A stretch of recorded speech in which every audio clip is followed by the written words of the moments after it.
नमस्कार, next 9 news देख रहे हैं आप और मैं हूं आपके साथ प्रज्ञा सिंह। क्या अपनी पार्टी को बचाने के लिए अब मायावती चंद्रशेखर आजाद के साथ आती हुई नजर आएंगी? लोकसभा चुनाव से पहले बार बार राजनीतिक गलियारों में ये कयास लगाए जा रहे हैं।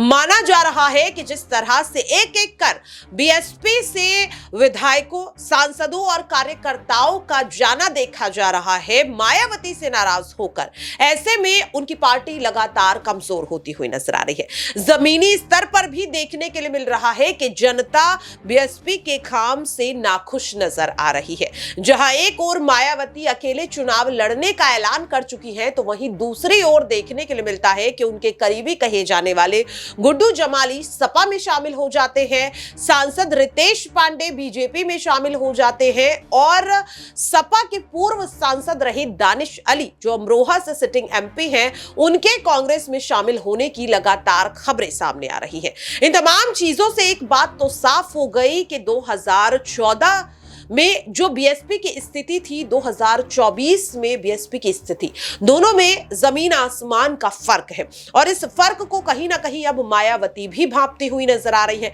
और वहीं दूसरी ओर चंद्रशेखर आजाद लगातार दलित समुदाय के बीच अपनी छवि को और ज्यादा मजबूत कर रहे हैं। अगर मायावती को दलितों का मसीहा कहा जाता है, तो चंद्रशेखर आजाद उनके बड़े भाई माने जाते हैं और चंद्रशेखर आजाद के समर्थन में दलित समुदाय अब काफी ज्यादा उतरता हुआ नजर आ रहा है।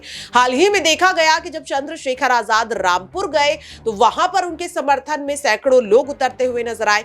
नगीना जब यहां पर पहुंचते हुए चंद्रशेखर आजाद नजर आए, तब भी देखने के लिए मिला कि उन्हें दलित समुदाय का काफी ज्यादा समर्थन मिलता हुआ नजर आए। तो यानी कि अब साफ तौर पर देखा जा सकता है कि जो दलित समुदाय है वो दो गुटों में बंटता हुआ नजर आ रहा है। एक गुट वो जो मायावती का समर्थन करता है और दूसरा गुट वो जो चंद्रशेखर आजाद का समर्थन करता है। लेकिन अगर दलित समुदाय की बात की जाए, तो वे हमेशा से चाहते हैं कि चंद्रशेखर आजाद और मायावती एक साथ मिलकर चुनाव लड़ें।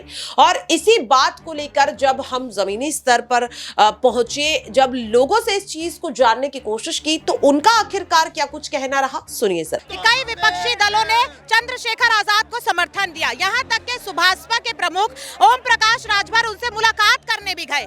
लेकिन दलितों की मसीहा माने जाने वाली बसपा सुप्रीमो मायावती इस मामले पर अभी तक खामोश है। तो क्या लग रहा है कि चंद्रशेखर आजाद का वर्चस्व जो लगातार तेजी से बढ़ रहा है, उन्हें भीम आर्मी का समर्थन मिल रहा है?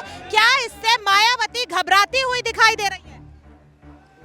ऐसा कुछ नहीं है, हमारी बहन जी घबरा नहीं रही है, हमारे भाई। तो फिर उन्होंने कुछ कहा क्यों? अभी तक वो खामोश क्यों है इस मामले में? उनकी राजनीति हमेशा शांत राजनीति रही है आज तक का, ये उनका। लेकिन कम से कम वो तमाम मुद्दों पर अपनी बात रख रही हैं। चंद्रशेखर आजाद पर हुए हमले को लेकर एक ट्वीट तो वो कर सकती थी, मुलाकात तो कर सकती थी। वो कर सकती है, उनकी अपनी सोच है। हमारे भाई अपने अलग अपने हिसाब से चलते हैं, लेकिन हमारा अपना काम कर रहा है। बहन जी हमारी अपना काम कर रहे हैं, वो हमारी आदर्श नेता, हम उनको मानते हैं। यानी कि जो तमाम लोग लगातार मायावती और चंद्रशेखर आजाद के बीच खाई पैदा करने की कोशिश कर रहे हैं, क्या लग रहा है ये खाई वो पैदा कर पाएंगे? क्योंकि लगातार ये सवाल उठाया जा रहा है कि मायावती खामोश। कोई खाई नहीं है। बहन कुमारी मायावती जी राजनीति करते हैं और भाई हमारा बहुजनों का आगे बढ़ के। यानी कि साल 2024 में मायावती जी और यहाँ पर चंद्रशेखर आजाद एक साथ नजर आएंगे, क्योंकि अभी तक नजर नहीं बताएगा भाई, बताएगा कि आगे क्या होता है। हमारे उनका बहन जी बताएंगे वो क्या निर्णय लेते हैं। बहन कुमारी मायावती जी बताएंगे, बड़े भाई एडवोकेट चंद्रशेखर आजाद जी बताएंगे। जैसा हमें निर्देश मिलेगा वैसा हम लोग पालन करेंगे।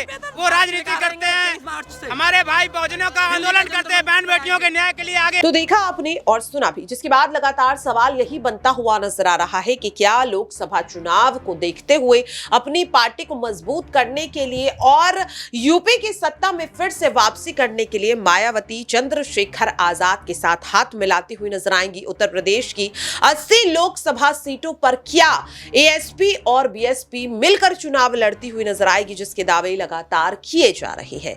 ये देखना काफी ज्यादा अहम रहेगा। फिलहाल के लिए इस खास रिपोर्ट में इतना ही। बाकी की तमाम अपडेट्स के लिए आप सभी देखते रहिए नेक्स्ट 9 न्यूज।